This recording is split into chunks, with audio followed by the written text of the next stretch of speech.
How hard did you push it? Till I black out? Yes. Numerous times, yes.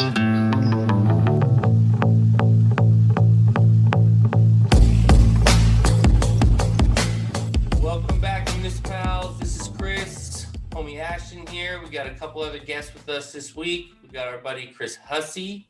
Our producer Jack is back. We're talking SoCal trip numero dos. All right, guys, let's get into it. First, let's introduce our newest guest, our buddy Chris Hussey, a friend from RGC as well. Chris, how you doing, buddy? I'm doing well. Thanks for having me on, MuniciPals. Yeah, just excited to be on here. Appreciate everything you guys are doing, highlighting the local public courses, and happy to be good friends with you guys. For sure. All right. Yeah, we just got back a couple days ago from our SoCal trip numero dos. It was pretty awesome. We had a few weird things happen towards the end, which was mainly on me. One thing was I broke a crown on my tooth and pretty much fell out of my mouth. So that was sick. That was the night before our Rams Hill round, which I unfortunately had to miss because of this little dental emergency. And then my wife, unfortunately, we had our honeymoon, late honeymoon a year later in Carmel. And unfortunately,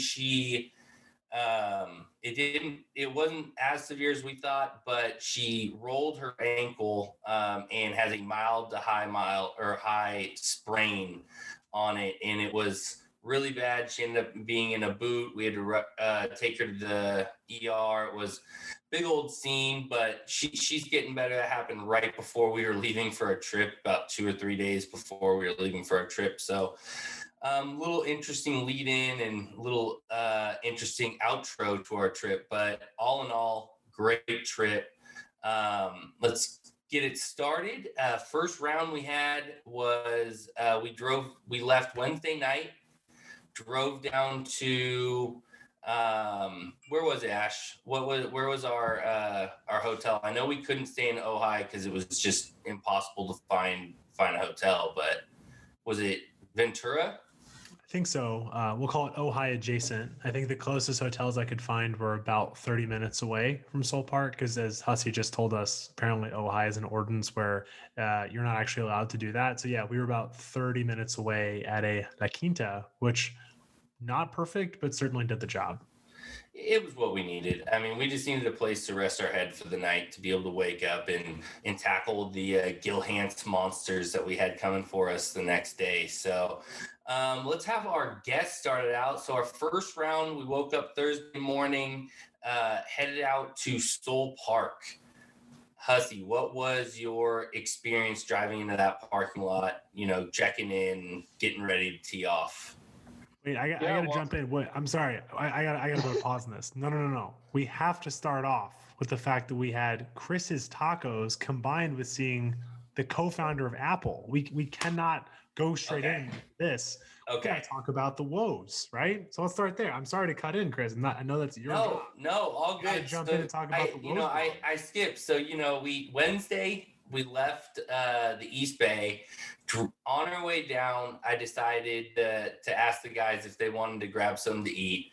Hell yeah. They for sure were hungry, so we grabbed some of the best tacos in the Bay Area at my buddy's restaurant that I've known pretty much my whole life, Jalisco Mexican Food down in San Jose, Campbell area. If you're ever down there playing some golf, stop in, support Jalisco's. I mean, these tacos are incredible. I mean, you're not going to find a taco that tastes like these guys. They're incredible. So anyways, we stop in, we order, I think 12 tacos for the four of us. When we pull into the parking lot, we see this guy with four white poodles driving a Tesla, the most ridiculous scene you've ever witnessed, pulling into the parking lot probably right after we did, pulls up right next to us. We're like, who is this guy? This is just a scene to be seen. Like it's absurd. And so we get out of our car and we look at the license plate. And I don't know if many people are familiar with Teslas and these new like license plates that they have, but they're like these electronic license plates. And so we look at it and it says Woes. And so I've known the owners of Jalisco, like I said, my entire life. And Henry, the owner, has always told me that Steve Wozniak, who, if anybody doesn't know, listening to the pod, he's a co-founder of Apple. I mean, big time. Like, if you live in Silicon Valley, this is like one of the biggest celebrities, around. And so I was like, no, there's no way. So I didn't even put two and two together, and we walk in, and I see this gentleman. I don't know if anybody knows what Steve Wozniak looks like. It's very easy to pick out what Steve Wozniak. So right in front of us, plain as day, Steve Wozniak, and I'm assuming his girlfriend, not sure if it's his wife, whatnot, but just ordering some Jalisco's, interesting way to start our trip, to say the least. So, after that, we ate, scarfed our tacos down, eyed Wozniak, pounding some enchiladas, and then we got back in the rental van and drove down to Ventura. Next morning, woke up, drove over to Soule Park. Hussey, let's get your take. What did you think of Soule Park driving up that morning? Yeah, I mean, well, first of all, we got in super late, and I think we had about 4 hours of sleep. Maybe. And we had to get up super early. So, Ash and I, we got the whoop strap, and our recovery scores were abysmal that morning. But, we got ourselves ready to go. And as we drove in, I mean, the fog was just hanging over this course. Absolutely beautiful. There was a bit of frost all over the place, but, there was no frost delay, and we turned up, and they said, there's not many people out here. Whenever you guys are ready, have at it. And, we did. And I don't think any of us were disappointed. In fact, this was probably the biggest surprise of the trip. Oh yeah, fresh out the car, no warm up.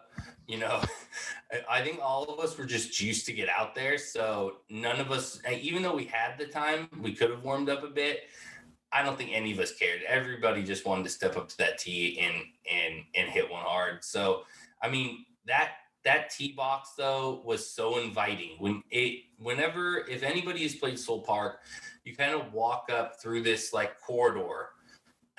The pro shop is on your left. Straight through the corridor is the first tee, and it's just the most inviting, like elevated first tee that you're ever gonna see. You just step up to it, very open tee shot, and so we all stepped out there, and I think we were all just like, yeah, let's just tee it up and get this trip going.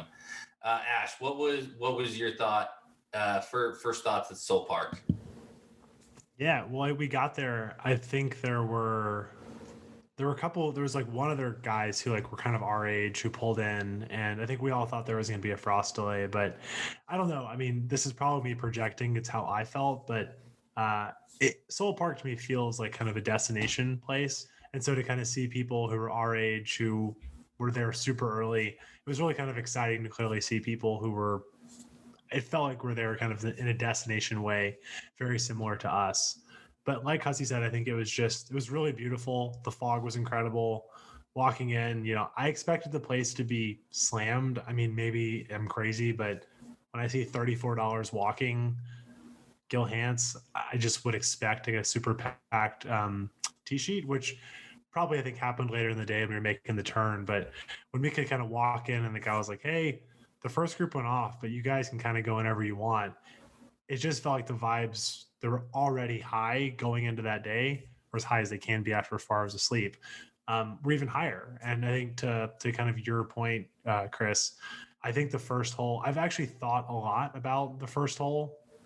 I was just telling my buddy Nick, who I talk to every Monday, it feels like kind of a classic Gil Hanse, right? I've been thinking more about our trip, and where it's like if you hit a hybrid off the tee, kind of see the green, you know what you're getting. Where you like on me, I went down the hill and hit this feed slot, and then immediately you kind of like I was super uncomfortable. Like I chunked a wedge because it's like, where does this go? And I was like, oh, this is Gil Hanse. And I think that that's just, it felt really cool on that first hole to be like, to look out and to kind of see this very beautiful course. And then just immediately after your first tee shot, it's like, yeah, there's going to have to be like, it's going to be Gil Hanse on your first time. Cause I'm sure we're going to go play there again.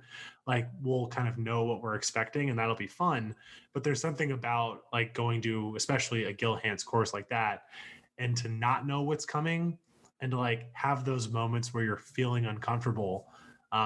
I really liked it. And as kind of Hussey said, I mean, we've played Rustic before, but Soule Park is the one that's like already stuck with me. And like, I can't wait to go back. Yeah, my big thing with Gil Hanse is he kind of eye fucks you. Like in the way you could say that is like he deceives you hole in and hole out. You think the flag is playing short. You might think it's playing long. You get up there and it's in the middle of the green. And that's all based on how he does his bunkering, how he, you know, can make hills and undulations that hide the flag and hide the hole from you. And even approaching into the fairway from a tee box feels that way a lot of times. You'll be deceived if you don't have like an actual, you know, laser or, you know, something to actually pin the bunkers. You really would think bunkers are further or shorter than they are in the way that he designs his courses.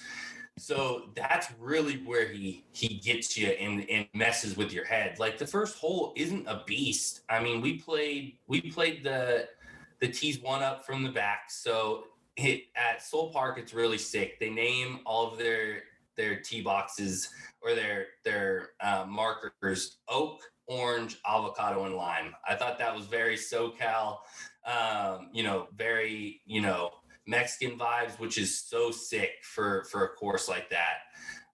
So we played orange. It's only 382 to start it off with the par 4. So I don't think it's, you know, you're not biting too much off right off the bat, but after you get down there and you hit, you know, into more very inviting fairway, like you said, Ash, it was so difficult to figure out that uphill shot into that green because it was just so deceiving on where you needed to land it, false front on that guy.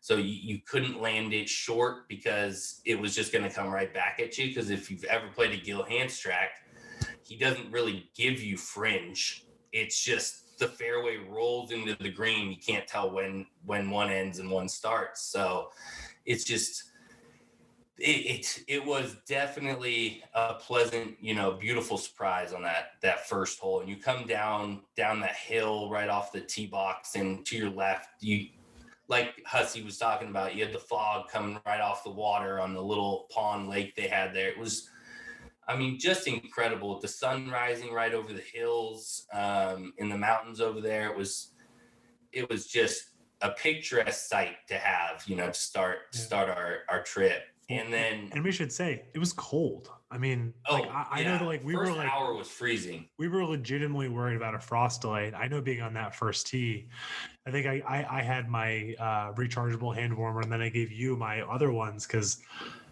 it was, I mean, I would say that like 40-ish, like maybe high 30s, like I would say 40. So like, I know that like I didn't like feel good about my hands to like the fifth hole.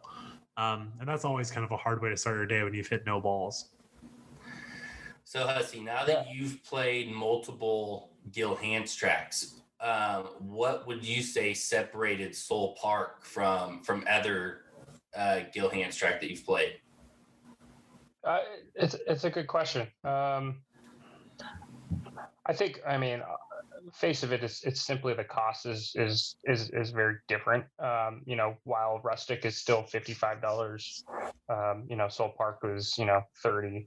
I think it's interesting to learn a bit more about the history of Soule Park versus Rustic. You know, Rustic, Gil Hanse and Jeff Shackelford and Jim Wagner, they designed it and built it from scratch. Whereas, you know, Soule Park had been around since the 60s. And, you know, this was, you know, I think they redid in like the mid 2000s after Rustic. And just seeing like, you know, I read this article on the Friday where it showed a before and after photo of different holes, and you get to really see what Gil Hanse does. And you know, what we were just talking about the first hole, and you know, everyone wants to rip driver because it's 382, you know, might as well hit a driver. But as Ash found out, you know, when you have a 60-yard, you know, wedge, you know, you're hitting your 60 degree off the tightest of tightest lies, which is a signature of Gil Hanse, is, you know, you're as your second shot on a really, really cold morning. That is not fun to do at all. And I think we're starting to realize and learn that Gil is not out there to make you happy. Sometimes he's out there to make you miserable. And I mean, we've all learned, we've played enough Gil Hanse now to know you don't take a full 58 or 60 degree shot ever. Like his court, you never. Like there's never really too many. You might have one option coming out of the rough over one of his bunkers sometime through one of the rounds. But in an approach shot, I mean, you're better off hitting knockdown wedges with any other wedge, you know, sand wedge gap, you know, pitch, whatever you need to do to get it up there and hit it short and let it run up, because we all know they don't check and stop either. So, you know, I don't think I've played sets of greens like Soule Park or Rustic, and Gil Hanse designs a type of green that I've never experienced on any other golf course. It's just, it's incredible, you know, how he gets his approaches and his greens to match the way they do. So, Jack, favorite hole at Soule Park. What do you got for us? Man, that's kind of hard to decide. I think looks wise, the one with the pot bunker, which I think was it 5? Yeah, I think 5 was the one that had the giant, or not pot bunker, I'm sorry, the punch bowl. The punch bowl green with the mound in the middle of the fairway. Number 5. That was easily my favorite hole as well. Two reasons, or I guess the big reason was that punch bowl was super cool. I wish we had played it twice that day, but that was really the first time it clicked to me how like Gil Hanse tricks your eye. I think we were talking about it on the tee box, and I was like staring at where the green would be, and I was staring at that pimple right in the middle of the freaking fairway, and I was like, man, like I can't tell if this thing is 500 yards or 1,000 yards away. Like I was like, am I gonna hit like driver into a par 5? Like that was super tricky looking at it. But the other two favorite holes were definitely one, like you said, Chris. It's super welcoming, and it's just a really cool view. I have a photo of Ash and Chris just walking down the cart path, and like you can see the lake steaming in that you know, as the sun was rising. So that was pretty cool. And then 16 was just super fun for some reason. It was great par 3. Yeah, the hole itself was pretty fun, but just I think all three of us, like it was me, Ash, and Hussey, trying to hole out and finish that hole was just super funny. So definitely partial to number 16 there. But I think those three were my favorites, especially because of number 5. What about you, man? I mean, 5 was one of my favorites, if not my favorite. I love a golf course that starts the back 9 on a par 3. I'm a little bit of a sucker for it. I think it's kind of a cool, you know, little quirk that you can add into a golf course or to make it a little different than others. You know, us out in the Bay Area, if you ever play Monarch Bay, they start off a little par 3 right along the driving range, and it's, you know, kind of a nice easy way to kind of start your back 9 before you get beat up a little bit. But I really dig a par 3, and it was a really cool elevated tee box down to this, you know, green that sloped back to front, left to right. And it was just I really enjoyed it. It wasn't a difficult 155 yards, cool little par three, but it was really, really enjoyable and, a great transition from the front nine to the back nine. Ashton, favorite hole? If you're gonna put me, okay, that's a cop out. You asked me the question. I'll say, if you ask me, you just asked me. I'm gonna say It was asked. 'Twas asked. I really like number 9 because I think that number 9 is another example of options. Like I was talking about this today. Like I think that the best part of golf is the golf architects who give us a lot of options. So 9 for our listeners, there's basically fairway bunkers in the middle, like right where you kind of want to hit it. The further you go on the left, the farther the bunkers are away. So if you want to hit a longer club, you should aim it more to the left. If you're willing to, hit a 6-iron off the tee, you go more to the right. And I think what really helped me understand that hole was we all played it very differently. Hussey caught a driver and actually flew the bunkers, and he will admit this right now. That is not the play. There's no room up there. There's not a big advantage. But it kind of is okay, what was 270? You're I can get up there. I was like, I'm gonna be smart. I'm gonna hit a hybrid, aim it at the left bunker. And I think I rolled in by 2 or 3 feet, and I should have hit my lesser hybrid. But I think that that's the kind of hole that really the reason why I've been thinking, I've not stopped thinking about Soule Park because we left, or since we left, because of holes like that, where it's I could hit an easy hybrid, a little bit of an easier hybrid, and hit it farther left, or I could hit a 6-iron and go left, or I could hit there's 5 different tee shots I could hit on that hole. And then y'all can attest to this. I mean, I still think about you're absolute gentleman when you did a Hussey, but the way you kind of lit yourself on fire on that green, that pin was way up in the front, but there was a ridge in the middle, there was swale in the back. There are so many combinations of the tee boxes. That hole was super different if we played it oak back, right? Very different if we play up. There's so many combinations of how just that hole, different tee shots. And let's actually just keep it our tee. If we just play the same tee as orange, I could have hit a driver, my hybrid, a little easier, another hybrid, a 6-iron. And if with that pin, I mean, that green was, help me y'all, 40 yards. Your approach shot suddenly becomes much longer. And those are the holes that really kind of invigorate me, where Chris, you and I have talked about on some of our podcasts, where some of the courses we play in the Bay Area, courses that I enjoy playing, but it's a lot of I'm gonna hit a driver, I'm gonna hit a pitching wedge, and the green's pretty flat. And if I miss the green, I'm gonna chip it on. You almost go on autopilot. And that number 9 is a good example to me, where it's I mean, if you go on autopilot, kind of I did. I remember I got up on the tee box, I was I'll let a hybrid. It's 2 something up there, and I hit it in the bunker, and I kind of screwed myself, But just the fact that you could hit 5 different kinds of tee shots, and then from there, if they move the pin, they have so many different options because it's such a cool way that Gil Hanse built that green. Those are the kind of holes that really invigorate me. And I know right now, we've actually talked about it for a future golf trip, going to Soule Park and playing it 4, 5, 6, 7 times.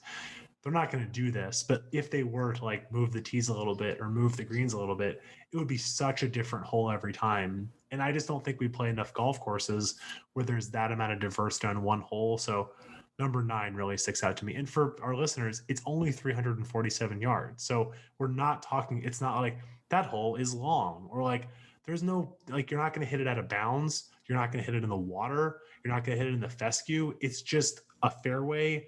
It's kind of a deceptive hill with bunkers and kind of a crazy complex. And the fact there's that many options, where it's not just we added water. It's no, it's really smart architecture, which allows us to really, as players, have so many different options. That's what I really appreciate about number 9. Well, and that's kind of all the par 4s that you really experience with Gil Hanse too. On Soule Park, most of them are between 370 and 420 at the max for all his par 4s, which, I mean, if you decided you wanted to rip a driver on every single one of those par 4s, they're very gettable birdies. And I mean, if you're that accurate, you can hit the mid fairway every time. But what's great with Gil Hanse is his bunker placements, the hills and undulations that he plays in the fairway, you have no clue what your ball's going to do when it lands in those spots. So even though you could hit one of the best shots you think you've hit all day, dead center in the middle of the fairway, just like on number 5, you could hit that pimple right in the middle of the fairway, and it's just going to shoot off left or right. And, in those type of things are what make you really enjoy, stepping up to those holes and going, okay, well, driver isn't the play. Is it going to be 3-wood, 5-wood, hybrid, 3-iron? Like, you have no clue, depending on your bag, what you're going to play on a lot of these holes, which is just, in my mind, it creates a course and an environment that you can come back to over and over again and never get bored. And that's what I've gotten with Soule Park. And then also leading into our next course that we're going into. So right after Soule Park, we packed up, drove about an hour, 45 minutes to an hour, down through some of the most beautiful hills and canyons I think, any of us have, ever been able to drive through. It was a pleasant morning.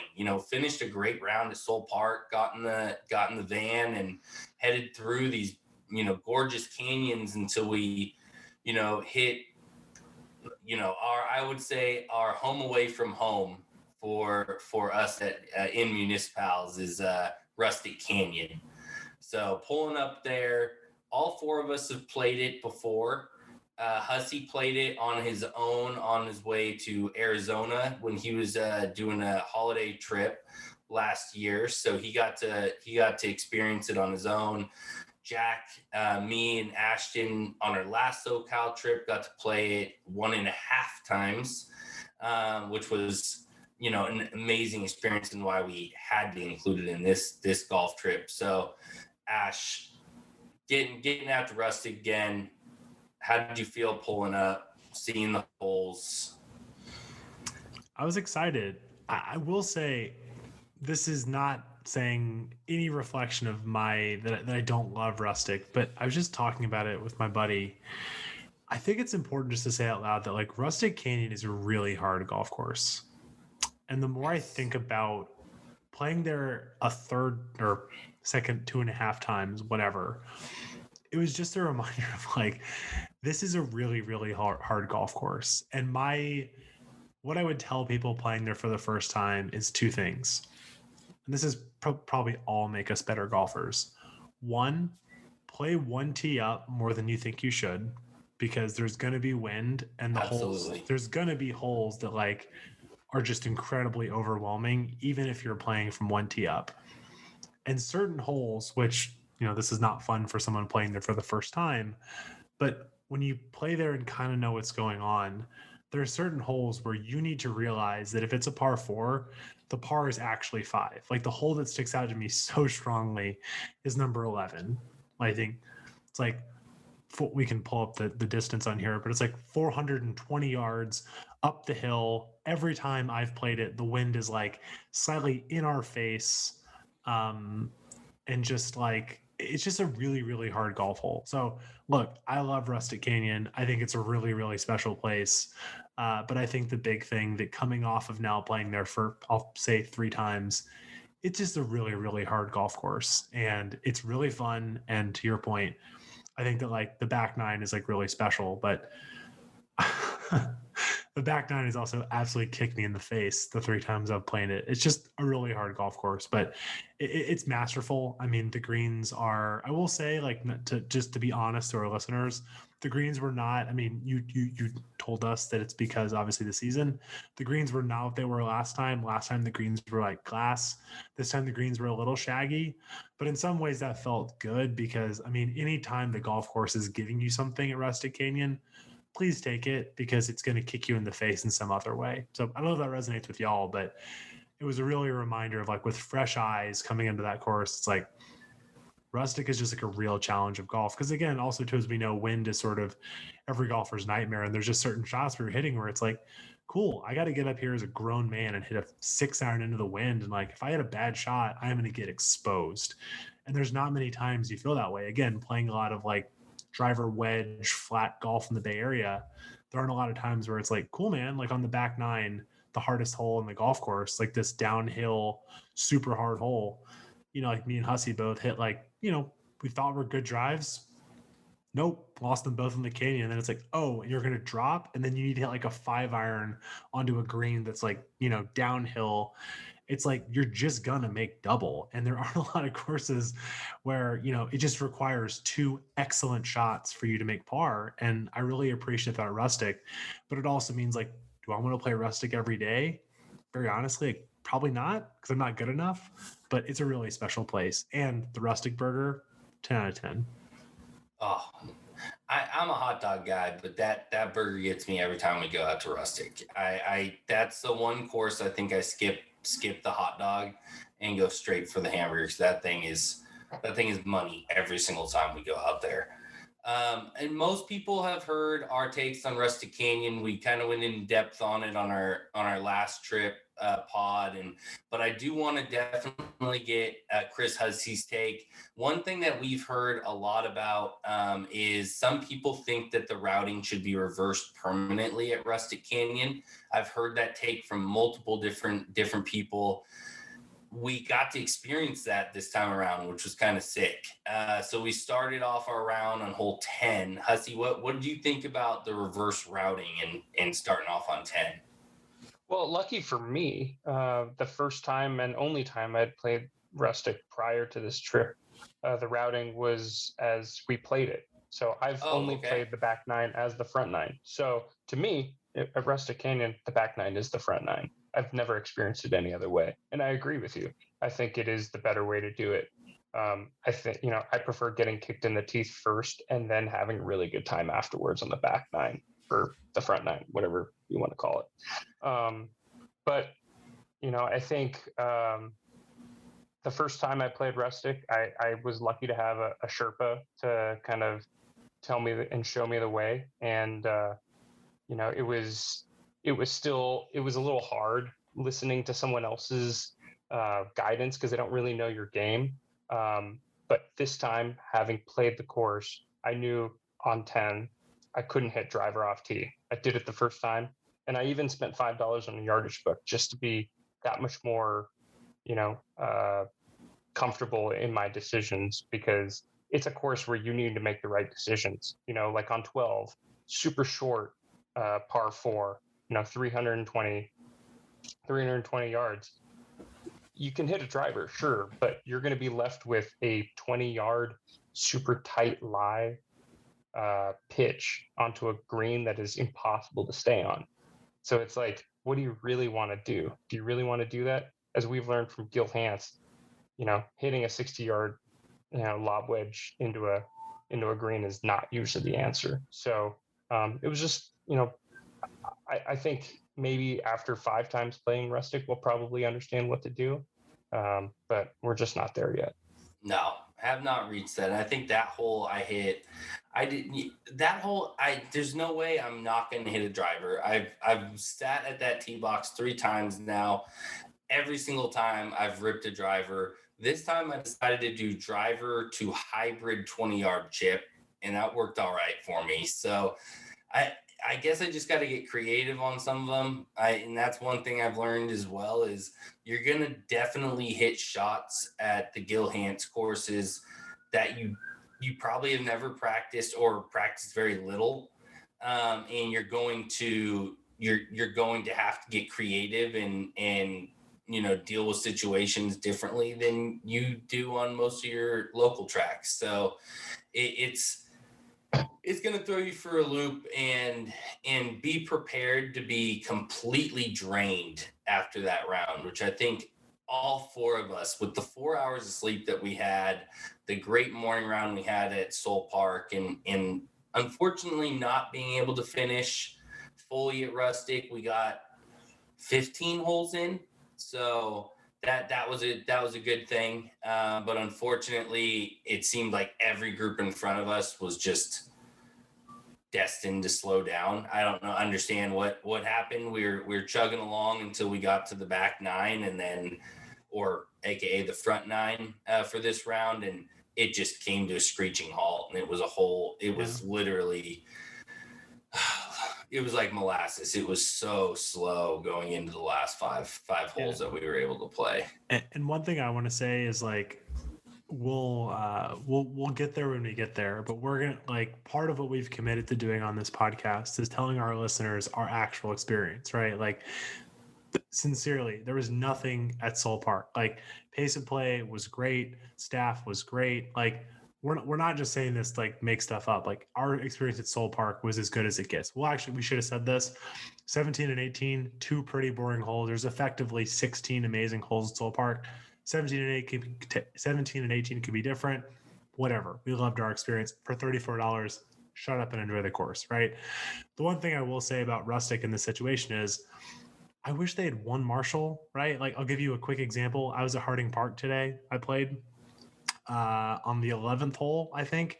A guy who worked there drove by and said, "Hey guys, just wanted to check pace of play. We noticed that, you know, you're a little closer to the group in front of you than the guys behind you. Are they doing okay? Like, how's pace play?" We're like, "We haven't waited on them at all." He's like, "Awesome. We just wanted to check in, make sure things are okay." Drove away. First of all, my thought is, why doesn't every course have this? Like, that's a guy just going around checking on pace of play, right? But I would say for Rustic Canyon, I don't know if it's stacking tee times. I'm not going to hypothesize what it was, but I was pretty disappointed. Like, Chris, you can chime in. What time was our tee time? Like, we should have we had a 1:30 tee time. We should have finished that round. I will say, easily should have finished. I don't love that. So again, speaking, we love Rustic Canyon. They got to do a better job making sure that if you're teeing off at 1:30, if you play in 4.5 hours, you finish around. That's all I'll say, right? I think we need to like make sure we speak honestly about the courses we're playing. And speaking on that, I mean, we had the same tee time the next day at Terra Lago, and we were able to finish our entire round. And they wanted the carts in by 5:30, which it was 6 o'clock when we left Rustic Canyon, and we still had three holes left. So, or 4 holes left. So, you know, that kind of was a bummer. And I thought our round was pumping along, but for some reason, the back 9 or the front 9, whatever you want to call it, definitely just came to a complete halt. And not having that marshal or just someone coming around to check on things, especially on a you know, on a course like that gets as much play as it does, no matter the day and time. They need somebody out there checking on people and getting them going, especially because the last time we played, we wanted a morning round early, and I got a little upset because they dictated how fast we had to play. So, but then they explained to us that it was to dictate the pace of play for the rest of the day. So I thought that was great. And I assumed that was because they had marshals out there and made sure that pace of play stayed throughout the day. But our experience, was a little jaded just because we paid full rate and didn't get our full round in. And that was kind of a bummer, I think, for all 4 of us. So, and it was a Thursday. And Chris, and if I may interject, I mean, I think, Ash didn't want to hypothesize about that pace of play issue. I think I have a hypothesis, but I'm obviously no expert. You look at, hole 3, drivable par 4. And then you're going straight into a par 3, and then you're going into a par 5.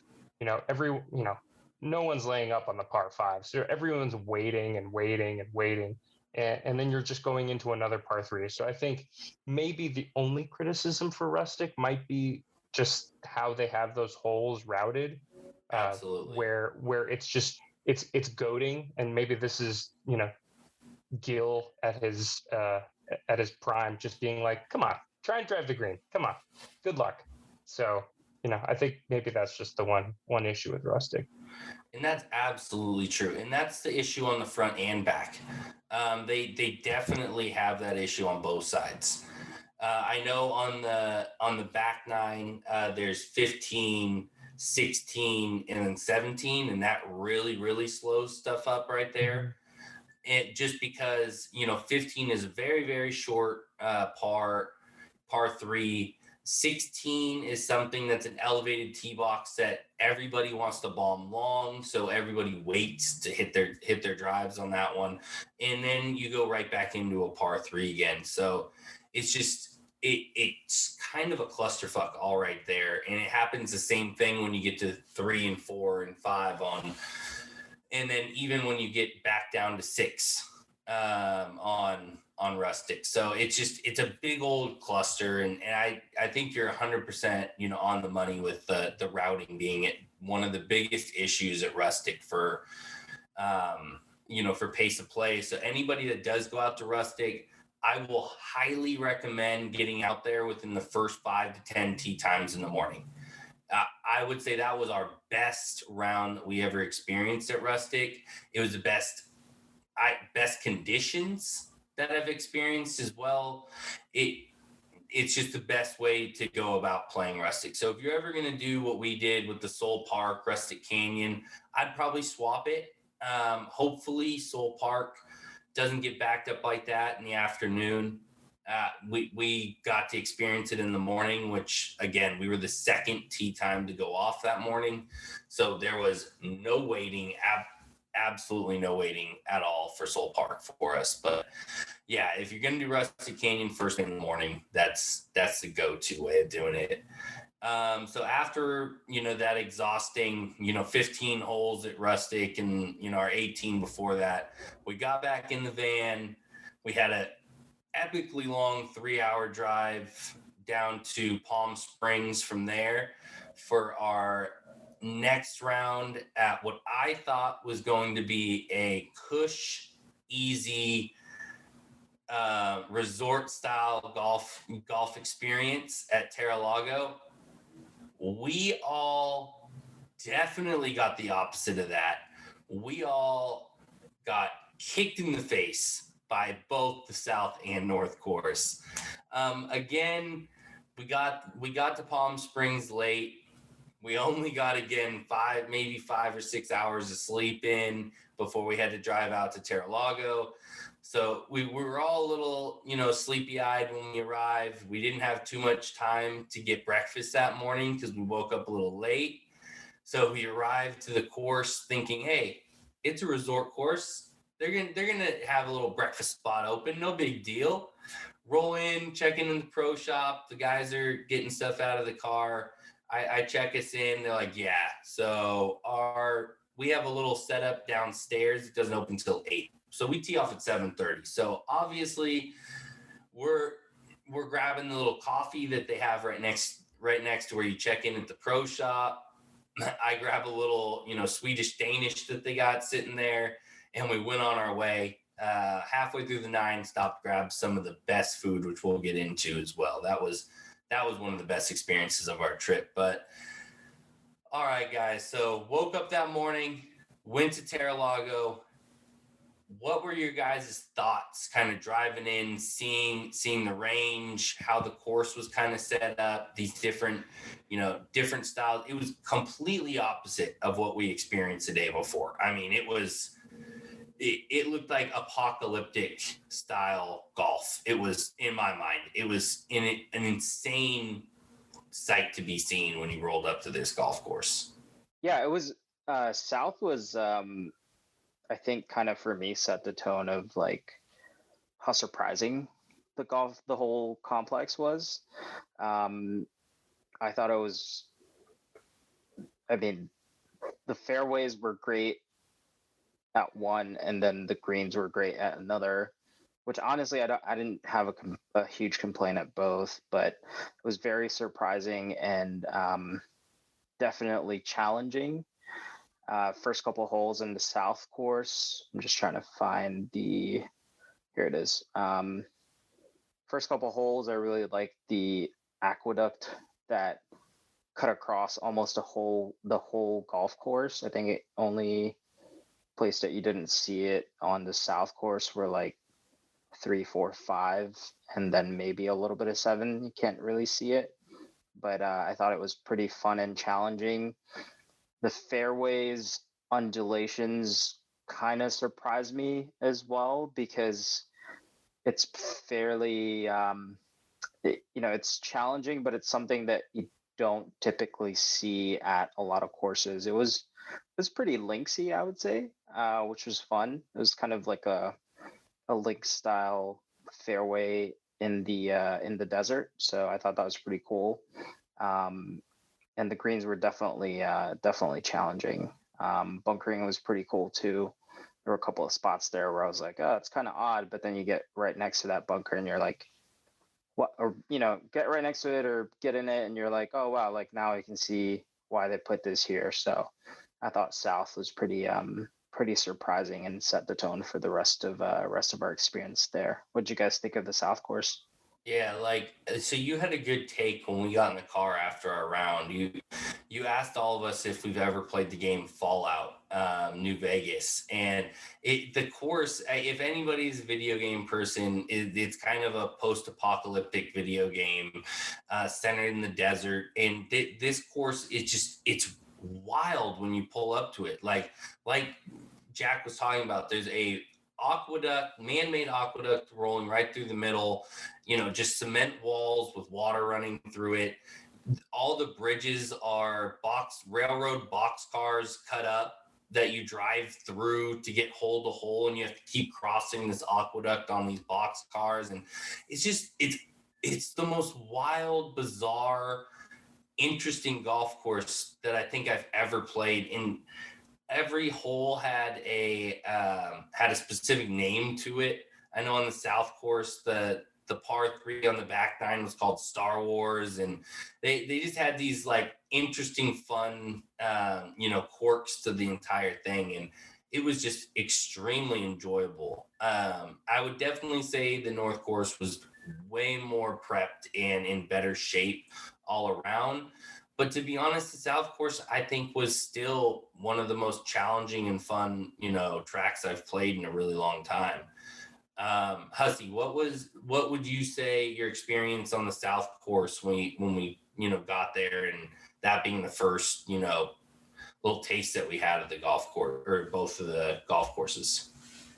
Yeah, I was really surprised because I've never played golf in Palm Springs, and I've always thought of it as pretty flat, pretty manicured. Just they're building a golf course in the desert, so they're going to use a ton of water and all this stuff. And the South course wasn't really like that. There are these massive dunes, these natural sandstone dunes all over the place. You're playing up in them, and at some points, you're 50 to 100 feet above your fairway, and it's really interesting and something I was very surprised about.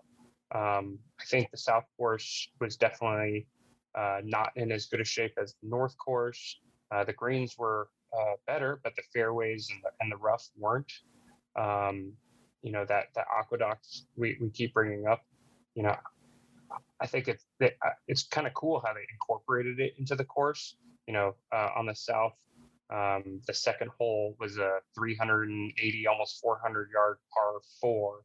It's our second hole of the day after having only another 4 or 5 hours of sleep, and I have to hit a 5-iron to a tiny green that you go anywhere left and you're in this aqueduct. And kudos to Mr. Jack Lopez over here sticking a 6-iron to about 3 feet for his third shot of the day. It's pretty awesome to see. Yeah, Jack off 5 hours just goes par right off the bat. South course just lighten it up. We won't talk what happened after that. We'll leave it there. That was a great little start. But we'll just say his round. We'll just leave it there. Let's just give the audience a perspective on that. The only other hole that I parred was Star Wars, which was fitting enough. Which is hilarious because I think I played ping pong on that hole, and that was epic. Ended up on the left side bunker, which I hope someone listening to this pod has or will experience Terra Lago, South Course, Star Wars hole, because I want to tell the designer to just go fuck the write-off, because that hole was just the most penalizing thing I've ever experienced. First off, groundskeepers of Terra Lago, if you ever listen to this, please throw a little extra sand up in that bunker. It was insane how shallow that thing was. I'm 15 feet below the green, and I'm hitting off of deadpan sand trap. Like, this thing was absurd. So I literally hit back and forth over the green 3 times, picked up my ball, and called it a day. It was just the most penalizing experience I've ever had, missing a green. And I was so frustrated, but also wanting to come back so hard and just slay that hole and stick one right on the green, because it infuriated me. But yeah, I mean, it was an incredible experience. I think the South course was a great warm up. My boy Ash here on the first par 3 on the South course, the hole was called Cliffhanger, so it kind of explained a little bit about what this hole was. So we were at a slightly elevated tee box to a postage stamp green. This thing was tiny with no lead up to this green. You had a little bit of room to miss short, but if you missed anywhere right, the whole name definitely let you know you were going to be off a cliff and your ball was gone. But what was cool that we noticed that on that hole was that they had they had cameras set up at all their par 3s. What was it, Ash? After I hit it. Yeah, we noticed after you hit it, and then none of us had great luck on many of the other par 3s with cameras. But they basically had a thing. Was it $2,500? Yeah. So if you got a hole in one on any of these holes, they had camera proof that you could win $2,500, which I thought was kind of a cool little add-in to the whole golf experience, especially for us, because we all love to play cash games and do little, games on the side. So, which I think we played skins that day, and Ash and Hussey just mopped up me and Jack. It was pretty miserable when it came to skins for me. It was hate that for you guys. Just hate that. It was not a good day at Terra Lago for Jack and Big C. To jump in, we should start off. Would you like to tell what happened on the first hole, Big Chris, or would you like me to tell that story? You can tell the story. You could definitely tell that. Or maybe Hussey, maybe you, because I didn't realize what had happened. Like somebody who wasn't me realized that Big Chris hit my ball. No, Big Chris realized he hit your ball. So what happened was that we I was teed tired off and a little bit high and hadn't had enough breakfast. A little bit of mix of everything. And the day before, all I played was yellow TP5Xs the entire day. So I switched to the TP5X picks that day. Get into the fairway, walk right up to the first yellow ball I see, and just take a big old swipe at it. While the ball's in the air, I look back at the entire group and I go, "Yep, just hit somebody else's ball. It definitely wasn't mine." And so that's how I started off that round, and it kind of went that way throughout the day. I was half asleep, just kind of going through the paces until I was able to get myself a little breakfast burrito and then a hot dog at the turn. So, by the way, hot dog rating, a 3.3. They did what I've always said, what you do not do to a hot dog. And they filleted that bitch, put it open face on the grill, and murdered it. Straight murder. They lost big points. Luckily, the ladies that were running their little turn shack that they had going on upped the game big time, because first off, the breakfast burrito was insane, super good in the morning. Definitely love that. And heavy pours. I'll give every single person running a turn shack pouring drinks for people. Give them a little extra, just a little bit of touch. They will absolutely come back and love you 10 times more, tip you better. Just a tip for anybody running the turn, running the bar at any golf course. Just give them a little bit extra on top. it goes a long way because these ladies were on point. I know I for mean- mine, I think it was either Chris or Hussey, but one of them, I ordered a margarita and she said, "Would you like that strong?" I was like, A question I've never Yes. been asked. never, ever, ever, ever. And I was like, yes. And then she made me a very strong margarita. And that was a delightful question to be asked at 9:30 in the morning after, 8 hours of sleep in 2 days. So love that. These ladies were on point, right off the bat with a smile, blasting Pitbull. blasting Pitbull, just getting the vibes high. Guys, for those of you who watch professional golf, it was Bryson at 6. Yeah. Our hands were up. We were Yeah. cheering. We were celebrating. This was waste management. This is partying golf, resort style. This is what I want to experience every time I go play. It was strange because that music and that vibe just definitely did not meet that clientele. Not at all. But No. we were all about it. We were fucking having a great time. Oh my It was god. Mr. Worldwide vibes was in full effect. I mean, I just kept we're sitting at our mass, ordering our food and these strong drinks, and I was like, you watch these very old, crusty men, and again, going back to the honesty, Chris, you can tell the experience about what you had in the pro shop. Oh, guys, we should talk about how Chris booked our tea times on the wrong day, right? We let him off the hook. Did I Chris not only hit Ash's ball on the first hole, but when I go to check in, Hate that. I booked our tea times the same day I booked Rams Hill tea times, which were Saturday. So rolled in, the guy looks at me and he goes, "Yeah, you're not on the tee sheet." And I look at him and I go, "You need to look again because I'm damn well on the tee sheet." And so he looks again. While he's doing that, I pull up my email and I go, "Oh shit, we're not on the tee sheet. Our tee times are for 7:30 Saturday." And so he looks at me and I go, Can you help a brother out? 'Cause if I walk out to this van and I tell these boys that I don't have a tea time today, I might get crucified." So he looks up and he goes, "Yeah, no worries. We'll keep the same tea times. Just check in with me when you get back after your first round." So props to the guy in the morning. It was a different guy in the afternoon. Guy in the morning was very helpful, very friendly.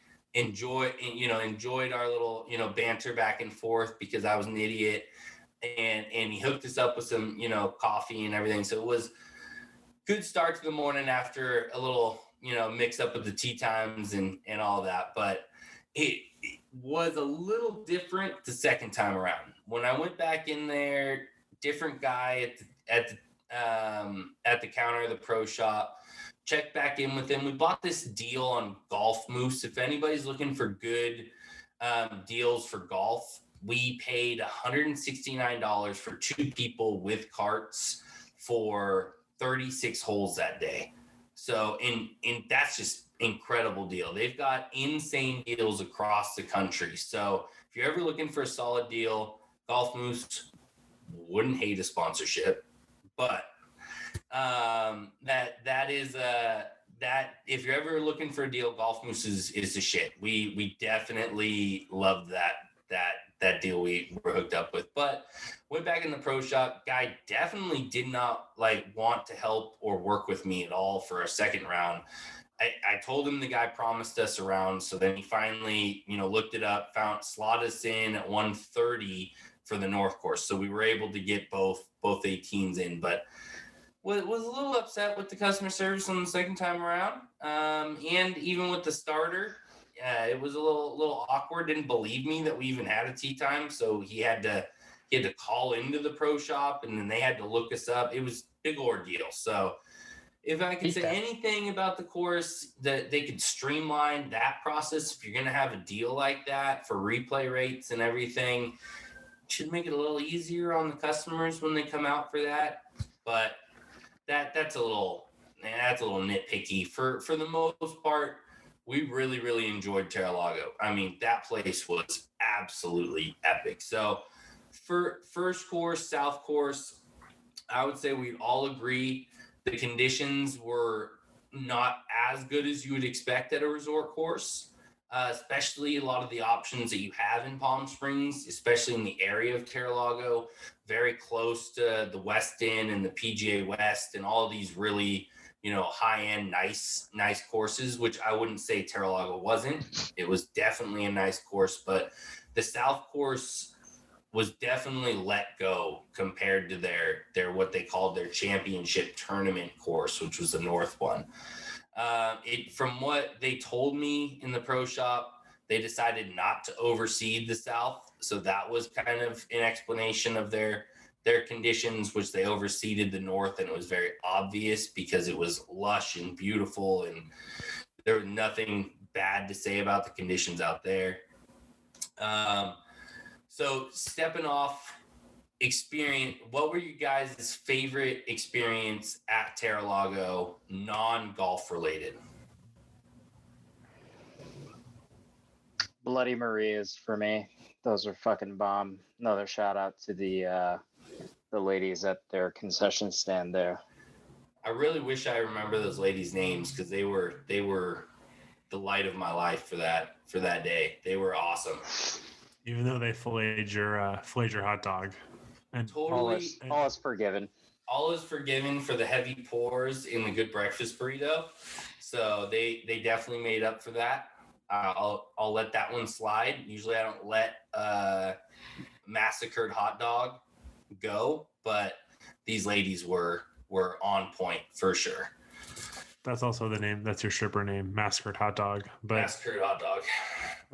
I'm gonna answer I'm gonna answer that. Like, the vibes were great at the turn, but I'm gonna answer the question golf related. I think that Terra Lago, I don't know what I expected, but it's not what we got. Like, those, I think the bigger thing was both of those golf courses were so much harder than I thought they were going to be. Like, coming off of Soule Park, especially Rustic, I remember, again, like I just said, feeling pretty beaten up. And Chris, this is not dunking on you, but you were like, tomorrow, Palm Springs, Terra Lago, resort golf. I was thinking, like, can't miss a fairway, lots of birdies.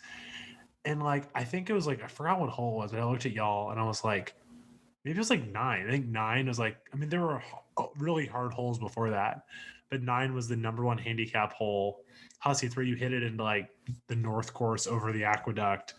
I think we all made double or worse. And it was like, I was like, where are we playing golf? Like, it's like 460 yards down the hill and just like sand and aqueducts. And like, it's just really, really hard. But I really enjoyed it. I mean, very similar in a very, very different way than Gil Hanse. I feel like we were battered and bruised, and the course just kept poking our bruises the whole day. Yeah, like just aggravating our cuts and bruises from the day before, and they kept opening all of the wounds that we had that were not even healed yet. So it just seemed like every corner we took, like you said, that 9th hole. So hard. Had to have been, I'm not lying, that had to have been the hardest 9th. Even it could have been the 18th, and it would have been probably one of the hardest finishing holes of any 9 or 18 I've probably ever played. I mean, Chris, I think you said in the moment, I think you said the South course is like one of the hardest courses you've ever played. Didn't you say that? I think easily, by far. Yeah, and especially expectations versus reality. Like, I expected that to be like a cushy resort course, and then that course was like very hard, like very hard. Yeah, I mean, you look at the ratings. The ratings completely wrong. I mean, the South course, the tees we played, 70.9. No way. It's incredible. Like, it's so much more difficult than that. I played Harding today, and the rating was almost 72, and Harding is so much easier than that course. Yeah, see, for sure. That's. I mean, that could be a whole podcast on its own with USGA ratings and how they rate courses and stuff, because you can't just rate courses based on distances. I mean, narrow fairways and hazards and all these things come into play so heavily, especially for 95% of golfers in the world. These course ratings might relate to somebody that, is a scratch handicap or better, but these hazards and narrow fairways and undulations matter way more to the average golfer than they do to, you know, your scratch or, you know, 2 or 3 handicap or below, you know. So it really, the course played so freaking difficult, especially with all the man-made hazards running through it, like we were talking about, and, you know, narrow fairways and the bunkers that were all natural, you know, fescue natural sand that was just, you know, very rocky and you know, I would say a landscape that none of us are privy to in the Bay Area or experience on a regular basis. So for someone that doesn't play a lot of desert golf, that place is also going to throw you through a fucking loop. I mean, the differences hitting out of natural fescue or natural sand, especially sand that was, I can't tell if this place was like a sand mine at some point, but it definitely comes off of the vibes of where they definitely might have like mined sand for other purposes. It looks manufactured a little bit in some of the sand areas. So I would have to look a little bit more into that, but it just, the sand consistency is something that you're not going to experience in a lot of other places. Even the natural sands and stuff that we experienced at Rustic weren't anywhere near what we experienced at Terra Lago. Yeah. But to answer your actual question, I mean, I know we've said this a lot, but especially for the vibe of this podcast, it was really cool to have like, you know, because I think what we are so allergic to is that idea of like, you know, collared shirt, stick, like rules of golf. Yes, we're not Patrick Reed, but, you know, like not being like super buttoned up, right? And like to have like Pitbull and carne asada burritos and like very stiff cocktails, like there was just like a whole, they're like, when we were getting breakfast the first time or in the gap in between breaks when we were getting more cocktails, there was just like so many times where I was like looking at one of you and being like, fuck yeah, like this is dope, like this is awesome. All Like, I gotta why doesn't say, this exist everywhere? all I gotta say is this is how chill the vibes were there. That in between our rounds, Ash takes his shoes off, takes his socks off so that they can dry out on the concrete, and is walking around the halfway house area down by the cart barn barefoot, getting drinks and, you know, enjoying himself. And Frozen strawberry margarita in hand, no shoes down. Yeah, you're right. But the vibes were Mr. so Worldwide great. playing. Yeah, I mean, most courses you go to or places that you might be at are going to immediately come up to you and go, "Sir, you need to put your shoes back on," and or just like, you know, they just allowed people to be themselves. We definitely could have showed up in t-shirts and shorts, and there wouldn't have been even a question for us to like be able to play or not play.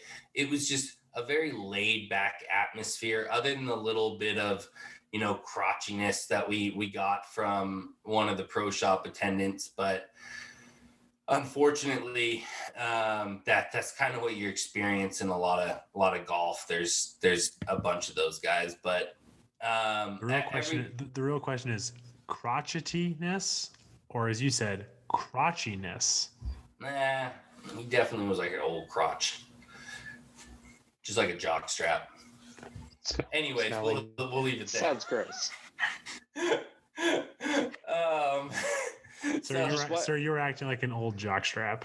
He was acting like an old jockstrap. So we do have to mention the Island Green par 3. Oof. Super hard.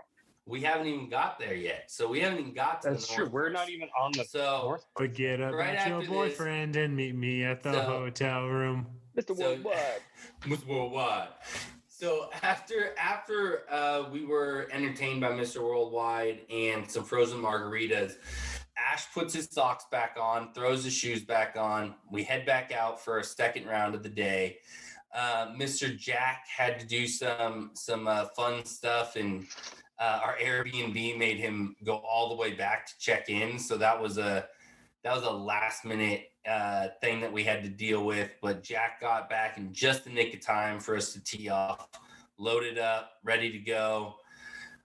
First tee, I would say on the north course, it was like night and day.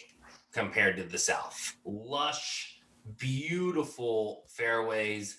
I would say the most wide open fairway we might have seen, other than maybe 18 on this course. But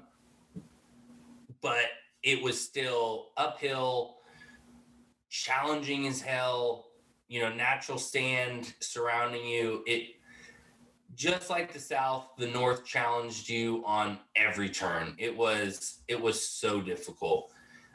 What would you guys say, your experience to compare the North and South? It was definitely greener, but the greens were definitely worse. It was very weird. Like, it was just to have two golf courses that were very, like, to use my SAT word of the day, were very juxtaposed. Oh my goodness. Juxtaposed. Good Lord. No SAT word for me. University of Georgia graduate right here. Yeah, so I thought the North course, like, the conditions were better, but the greens were pretty crunchy. But honestly, I found both courses. I thought the North course was maybe a little bit easier, but I would just encourage people to go play both. I mean, I think that they both offer very different things.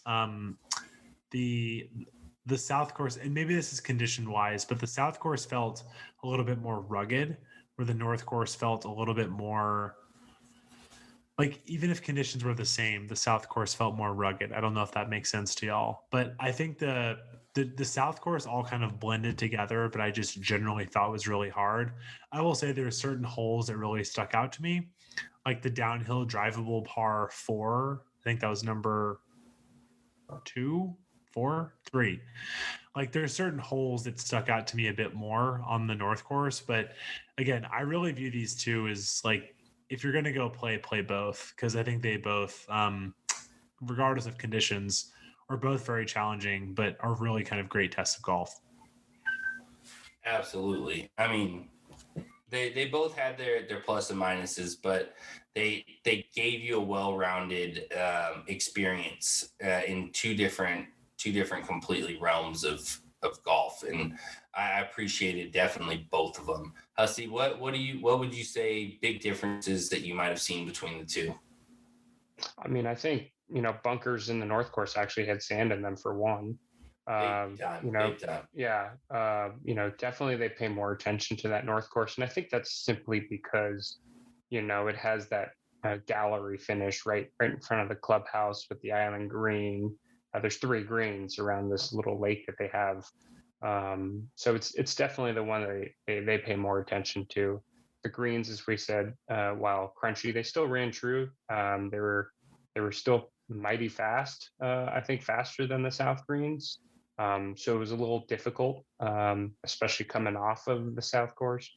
Well, let's talk about the pin locations that we experienced between both courses. I don't understand what. All right, someone could speak on this if anybody knows the soups to Terra Lago, but I mean, not one hole placement was on a flat part of a green. The entire 36 holes. Every single hole was placed either on a corner of a green or on a severe slope. I mean, it was absolutely ridiculous. I mean, like you said, the greens were turned up, rolling really true, rolling pretty quick, which made it 10 times harder to sink any putts, on a lot of these greens, unless you were within, 10 feet or in. It was, even then, these sliders were just deadly throughout the entire 36 that we played. I mean, it was crazy. I didn't mean to cut you off there, Chris, but no, I mean, I think that's absolutely right. Whoever put those pin locations in, I mean, I can't remember which hole, but I'm pretty sure this pin was, I think it was the 9th hole on the South course, the hardest hole that we've already talked about. The pin was about 2 paces on from a 10-foot deep bunker. I mean, you're in that bunker, you're screwed. Absolutely, because if you go over, you're in the aqueduct. So, I mean, I think it's low key one of the hardest courses I've ever played, both of them. Oh, I mean, I think we all came away from that. I would say, both Terra Lago courses were, 2 of the hardest tests of golf we've all experienced. And to be honest, and it's not a test, it wasn't so difficult to the point where we were just like, that was just miserable. I didn't enjoy it. It was awful. It was so difficult to the point where my mind can't stop thinking about a lot of the golf that we experienced out there. And I want to go back to be able to tackle some of the horrible shots that I made throughout our 36 holes out there. So it's not all golf that's really difficult is bad and it beats you up and it makes you feel like you never want to experience that again. I mean, I've definitely played courses like that where it's just like, nope, I'm good. It's just not even fun. Where I did not get that at Terra Lago. I mean, Jack, speak on that. Like, I know me and you both had a rough go at the 36 out there. What would you say, as someone that struggled out there with me, like, what would you say was the hardest part about the golf courses? The hardest part was not having any sense of what I could do on the tee. I felt like my driver was pretty erratic, but so that's a personal problem, not a golf course problem. Completely fine with me. I think the hardest parts of it were, I would say, looking at the overviews, including the one you can't see the screen we have, but we have an overview of the island green and of the finishing 18. There's like some really tough spots there where it's like, I think one of you guys said earlier, like it gets really narrow to where sometimes it looks like you don't even have an option of what you're going to do. The pin on that island green was, it's pretty treacherous. It's like it was maybe like 3 or 4 paces off of the bunker on it. And I thought that was pretty ridiculous. But yeah, I think it's just some of the narrow parts there were pretty treacherous. But just to echo what you said, it was definitely one of those places where, like, for me, my thought was, I'm just going to enjoy the moment, which I did every single shot, every single hole that we all played together, except for Rams Hill, because, Big Chris had to miss that one. But I enjoyed every single moment of it. And, I wish I could have brought my A game there because I felt like it would have been much more fun. But, to be able to, like Ashton was saying with Soule Park, like to have those options of like how you would want to play, how you would want to play a hole. So I think it was definitely some good challenges there, and would love to go back. And the greens were definitely disappointing on the North course, I think. There were definitely spots where it was like you could see it was almost like a flat crabgrass on the green, and I thought that was kind of annoying at points. There were definitely some putts that I had where like it would roll over one of those spots and just kind of jump, and you're like, like, okay, like I'm playing the golf course, but this is just kind of crappy conditions. But yeah, there's some good challenges there. So yeah, I didn't have much complaints in terms of aside from the greens being bumpy and crabby. Also, sorry, one other take. I didn't notice this until like, let me look real quick. I think the only parts where I can remember seeing that it was a resort course were 16, 17, and 18 on the North course. I was thinking about this because I blew 2 drives on 16 into the parking lots, multiple parking lots. And that was the first time I was like, holy shit, like this is supposed to be a resort course, but I haven't seen a single, condominium, single, hotel or whatever. And like looking at the overheads, it's definitely, I think that's one of the cooler parts of it is like, it's a resort course that you can get lost at and not be thinking about like, your hotel or whatever, which that's what I thought was the interesting part was like that, or rather that was what I thought was resort course. It was like, all these condominiums, pools that are going to be out there, people watching you play golf. There wasn't any of that until 16, 17, 18 on the North Course. Yeah, there's a little bit on 17, 18 of the South, because there's kind of a gated community of homes. When you drove past the clubhouse, you go right into the gated community. And the one thing is the course is kind of built around that, and it wasn't built on it. So you really didn't experience it until maybe two of the last holes on the South, and you really didn't experience it until, like you said, the last three holes on the North. So it was really nice to be considered a resort course, and it had two separate housing developments for resort stays and things like that, and you didn't really experience that while playing out there. So that was one thing. So just before we transition into Rams Hill, Ash, what would you sum it up? Couple words. What would you say your thought on Terra Lago was? Exceeded expectations. I mean, Hussey Exceeded expectations. I mean, yeah, it was amazing. and Jack. I would definitely go back. Yeah, for sure. Ash, sorry, I didn't mean to cut you off. What were you going to say after that? no, I just didn't know how long you wanted me to go. Yeah, I mean, I was expecting cushy resort golf, and what I got was one of the most challenging courses I've played, which was incredibly thought-provoking. And especially too, I mean, we'll talk about this a bit with Rams Hill. I will try to be concise when we talk about that. But price does matter, and especially talking about 80-ish bucks for what we got at Terra Lago. An 80 for 36 holes, not 18 with the cart. with the cart. Yeah, it was 36 holes with our personal cart for the entire day. Yeah. And I will say, I know that most of us in this group like to walk. You need to take a cart, but I think all I'm saying is like for the value, for the course, for just go play it. Like, yeah, the South course isn't perfect. Don't get hung up. Yeah, the North course greens aren't perfect. Don't get hung up. If you can get the golf moose deal, $80, go play it.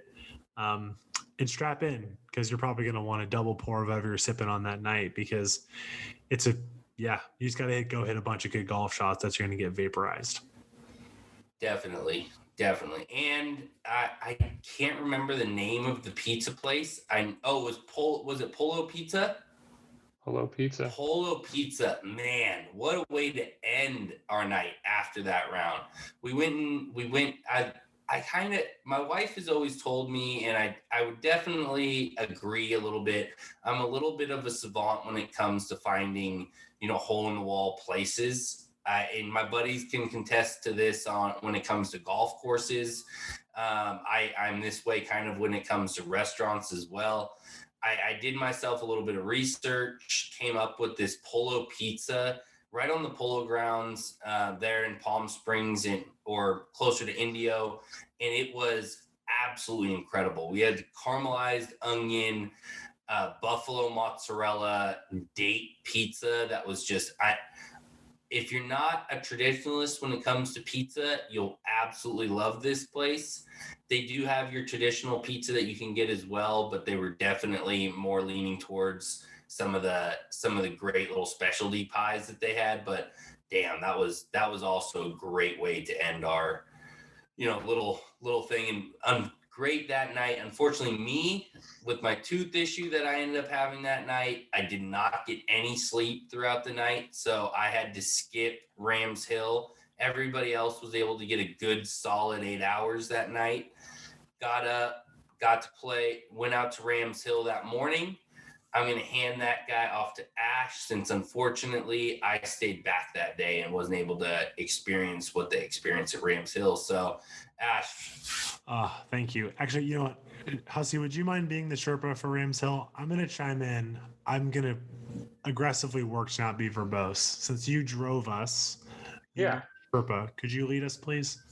So from our vacation house in Indio, it was about an hour and 20-minute drive south by the Salton Sea and through the dune buggy ATV paradise of thousands of RVs, and eventually get to Rams Hill in the Borrego Springs, the town of Borrego Springs.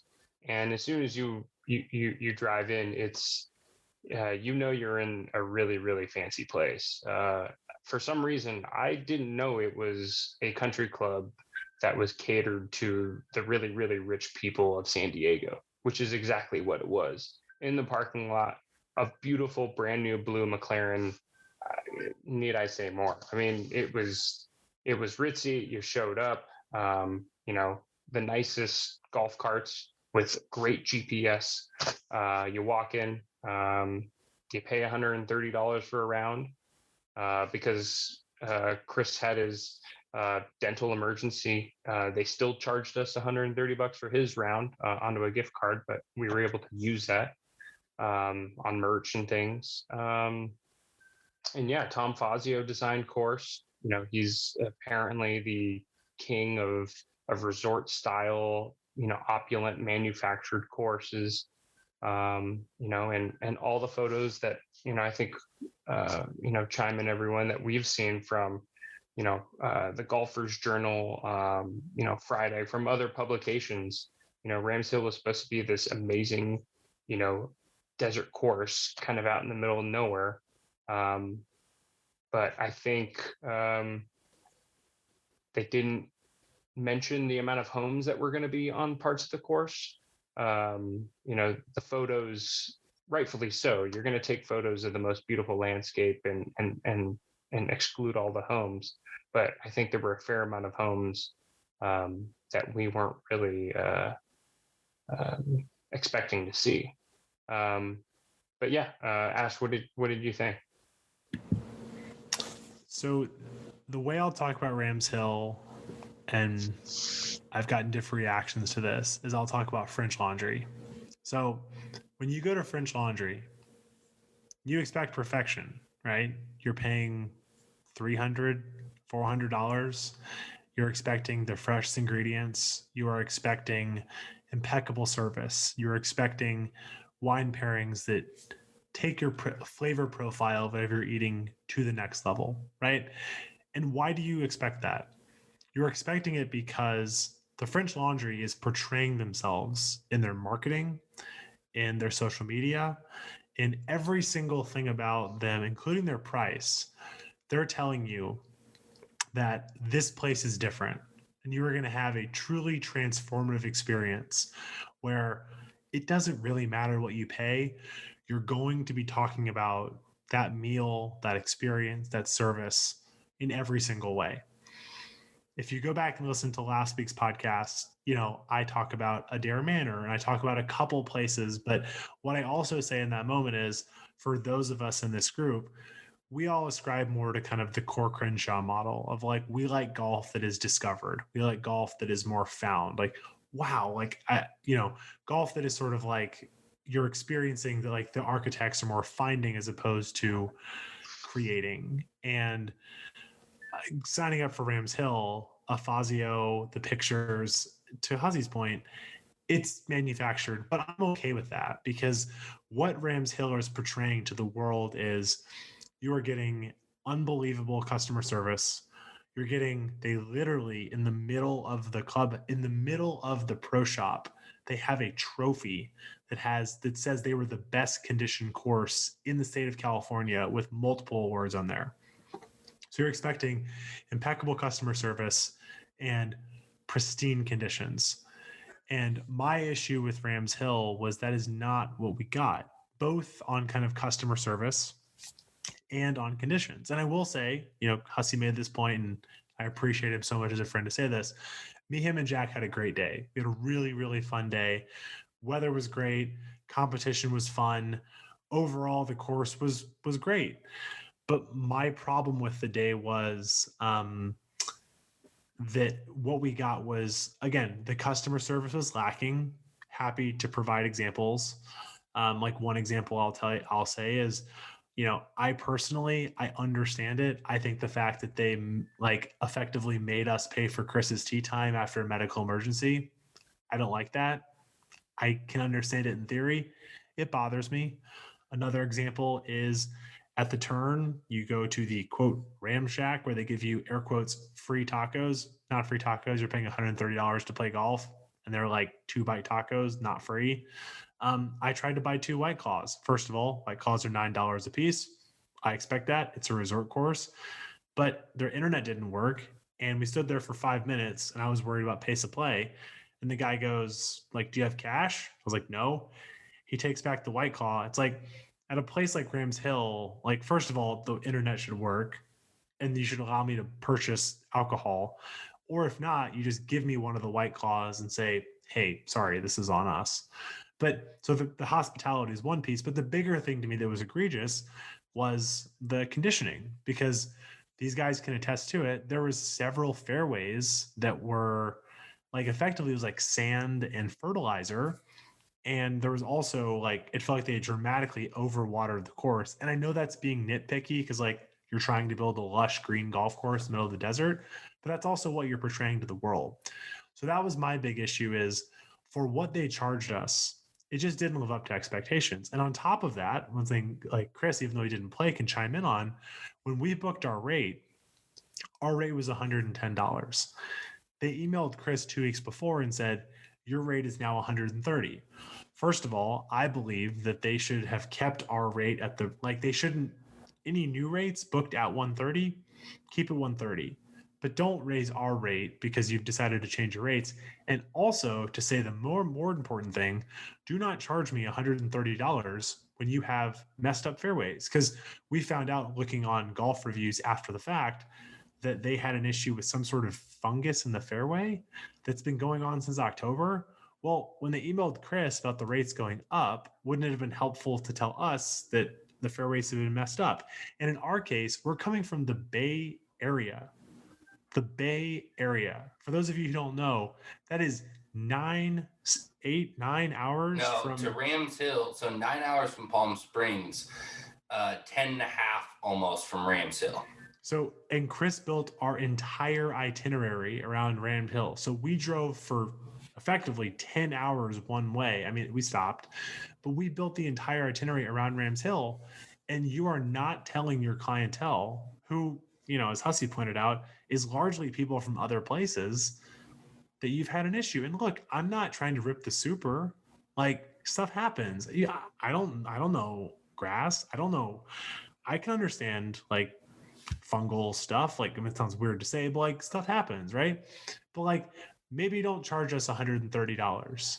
Maybe charge us half. Like, there is a review that I'll pull up right now that I thought best encapsulated what we're talking about, because ultimately, like, it just didn't feel like we got what we paid for. So this review, Stephen W., you're not going to listen to this, but I'll give you credit in case you do. Thank you for saying this review. This was on March 1st on Golf Pass. He said, 3 stars. Rams Hill review. I have played this course every year for 10 years. It is in the poorest condition I have seen. The rates were the highest in 10 years, while the conditions were the poorest. Greens putted fine, but were inconsistent as to firmness and acceptability to good shots. I heard from local friends they overseeded earlier than usual, and this may be contributed to the dead area in fairways and spotty conditions of greens. I love the layout and atmosphere of Rams Hill. If the conditions next year are what was the norm of years past, then the greens fees would be appropriate. The present condition of the course I would compare to a decent public course in the $60 range. I think everyone on this podcast who played there would agree that is exactly our experience. So what's frustrating to me is I don't actually knock them for the conditioning. What I don't appreciate, though, is the lack of transparency around what's happening, because at least for me, like, these guys can attest, I was out of my mind on the back nine. I'm literally hitting the ball right down the middle of every fairway, and I'm hitting off this sandy shit. And I'm like, what the fuck is this? Like, it would have been better for me to be in the rough than the fairway when you've driven 10 hours and your homie is at home with his tooth screwed up, trying to get back to his wife, and you're trying to you just want the course that you've built your entire day around, your entire trip around, that's telling you that they're the French Laundry of golf courses, to be excellent. So I'll put a pin in that. I want to hear what you guys think. But that was my frustration. We had a great day. It's just the course for what they portray themselves as in social media. And more importantly, just be honest with your clientele, right? We're having agronomy issues. This is not the norm. We're going to give you $70, $80 green fee. Would love to have you come back when it's in good condition. We just love the transparency. And maybe for us, we're saying, hey, we're going to hold off. We're going to come back when it's pristine. Super excited to do that. I just would have appreciated the transparency. I know this sounds like a work conversation, but in this moment where we're spending time, effort, energy, resources, I'm not going to lie, I don't want to go back to Rams Hill because of again, we had a great time. I cannot wait to get to Soule Park. I don't ever need to go to Rams Hill again. What do you guys think? Yeah, I'll use a couple of Bay Area examples. Baylands, Moffett Field, Pasatiempo, all three different types of courses. All of them I've experienced when they would put a message on their booking your tea time part of their website that they tell you like they're punching the greens, which is super cool. They're like, hey, we're dropping the rates a little bit. Baylands doesn't really do it that much, but the rest of them, they say, our rates are dropping because for the next couple of weeks, we're punching the greens. And it's like such a simple thing, but everyone here knows, every golfer knows how terrible of an experience it is to play on punch screens. And these courses, except with the exception of Pasatiempo, they don't market themselves the same way as Rams Hill. And I think my point with that is, like you said, Ash, like customer service and transparency. Rams Hill to me was like over marketed, because if you look online, it's just like all these great photos of like people having fun, greatest course conditions, and everybody just like having a good time, hitting greens, hitting holes in ones, and you're just like, oh man, cool, like we want to fucking go there, like this is what we want to experience. But then to that guy's point on the golf pass review, it's like they've been having this problem for 6 fucking months and they had 0 things online to say about it. And I mean, I kind of, I guess I was pretty divorced from that up until we were all talking about it, like, on the car ride back. But it was pretty amazing. Like, afterwards, the disappointment really set in for me because, one, like I had a great time with you and Chris. Like you said, the rounds were fun. We hit some pretty fun shots and, had some crazy experiences with the golf that we were playing. But I distinctly remember, I think it was on 18, you hit this bomb drive that was like 10 yards ahead of me. And my drive, which was, 10 to 15 yards shorter than yours, had a better lie because you landed in that whatever fungus or overseeding that they had on the fairway. And like, I think Hussey pointed it out, like we were driving up to it. And he was like, I think you're on that shit, man. And I could just tell you were like so pissed by that point, because I didn't really see it probably not until 9 or 10. And like I thought about the rest of the holes. I was like, man, I looked at my card. I was like, oh man, I played pretty well on the front 9. And then I was like, oh wait, there are some like weird spots on the greens like that we put it off of. But yeah, I mean, I was pretty divorced from that fact, but like thinking about it and, having the clubhouse experience was like, oh, this looks pretty cool. But then everyone's just kind of, they're just kind of like, the customer service was pretty apathetic to the customers that were there.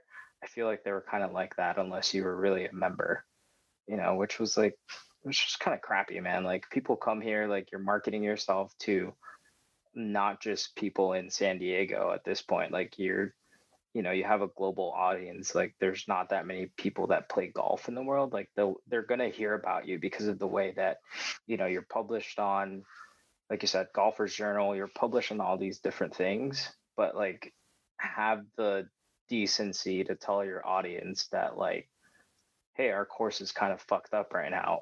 It's not that bad, but there's a fucking fungus.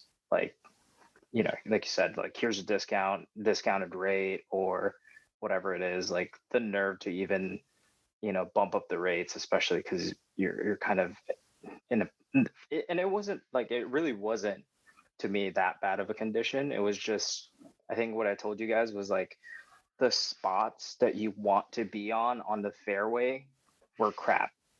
18 was a prime example for that, and I think it was 18 and I think 14, and sorry, I'm just looking at my scorecard.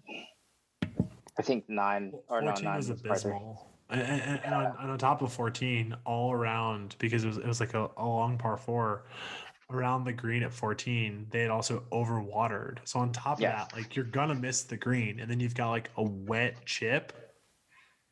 And like, I mean, come on. And then like 11, the downhill par 5, I had hybrid. I've got like a wet chip. I mean, you guys saw, I mean, I'm not the best golfer, but I like I chunk shanked a chip because I was off like wet sand. It's just tough when you're paying $130. And then you Yeah. played, and then also we're the prime example. We just played Soule Park where none of that happened. And we could play Soule Park 4 times for what you're charging us. I think 14 was like the one of the lives where I hit the fairway, but I was in like that. My ball was literally on the collar of a bunker, but on the like right next to the fairway, and I had a better lie than you did, which was like pretty tough to see. So I think I would say, like you said, the layout was great. Definitely. It'd be pretty interesting if I lived closer. I'd probably drive out there on a weekend to try it again once the conditions are better. But like living in the Bay Area, coming from here, and then like seeing their customer service, experiencing their customer service, I don't really, for me, I don't think it's worth it. It's definitely over marketed, which was super disappointing. Yeah, What about you, I think Hussey? over marketed. We're paying for something that's supposed to be of an amazing quality, best playing conditions in Southern California. I think it was 2 years in a row that they won that trophy. That was definitely not the case. There are, public courses here in the Bay Area that are better. Granted, they are in a desert, so I'm sure it's a little bit more difficult. But what you guys have said, some of that transparency would have been much more appreciated. Regardless, I think, Ash, Jack, myself, I think we shot our best scores the trip at Rams Hill. We had a great time. There was one par 5 where all 3 of us made birdie. Jack almost broke a hole, literally. He almost holed out for eagle. And Ash almost made eagle, but lipped out. In part because of Jack's disruption of the hole itself. So I think, if the fairways had been in the condition that they say they are usually in, I think it would have been justified price-wise. But it doesn't have the same mystique, and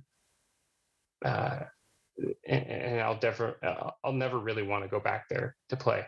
But we had a great time regardless, and that's why I got a head cover. So, Yeah, and Big Chris, you can, even though you didn't join us, you can chime in because I had not. I mean, I'd heard a lot about Rams Hill, but you said that you had heard about it almost as like a Shadow Creek, right? Because I think that context is helpful. Because I mean, again, correct me if I'm wrong, we built the trip around Rams Hill, correct? Yeah, I mean, they're both Fazio courses. So Shadow Creek and Rams Hill are both Fazio courses. From what I've heard, it was supposed to be similar vibes. It was supposed to be this kind of, so it was kind of this, place built where it wasn't supposed to be built. It was supposed to be this incredible landscape that just had this lush green land built into it. And it was supposed to be just an experience, outside of any other. And when you guys came back and kind of had, I don't know, your vibes just weren't as high as I would have thought they were when you guys came back to the Airbnb. And it kind of bummed me out because, I unfortunately didn't get to experience it, but from what I heard through you guys, and we all have very similar things that we want in a golf course when we go and visit them. It was sad to hear that, because from everybody and every source that I did research and heard from, it was supposed to be this pristine, piece of land out in the middle of nowhere that was just supposed to be, a mecca for golf. And it just fell short for you three, which made me really sad, because we planned I had 2 routings on this trip. One of them was because we were going to do San Diego, and we were going to do Camp Pendleton because our boy Jack here is ex-military, and we were going to go play a military track, which I thought would have been really, really fun, an experience that none of us really have gotten to experience, which is, if anybody's, I myself, living in Sacramento, there's a few military courses out there that I got to experience, and they weren't the highest end military courses, but military courses are very cool and different compared to what you can experience at a lot of other places. But I built that whole routing around Rams Hill as well, and we were going to go down to San Diego, cut over to Rams Hill, and then cut back up and drive back home. And then when that one kind of fell through because of COVID, they weren't really allowing us to go onto base and have visitors at those military bases. So we changed it up and went Palm Springs. So everything, revolved around it, and I was really stoked about it. And then when you guys came back with low spirits about it, it just completely bummed me out. And I wish there was better experiences there. And hopefully, if any of us are ever in SoCal again or near it and get to experience it the way it should be, I hope that we do, one of us gets to, but I'm not going to make the efforts to go down to Rams Hill from what you guys experienced. I mean, for anybody that knows where it's at, if you live in San Diego, it's 2.5 to 3 hour drive from San Diego. If you're in Palm Springs, it's 1.5 hours. So it's legitimately near not one thing. It is all by itself. It's in its lonesome. It's absolutely isolated, and that's the biggest issue with it. Like you guys were talking about, you pay $130 to play this place. You drive 1.5 hours from Palm Springs to go play it, 3 hours round trip, and it just falls short. It's just that's just not how it should go, and it's sad.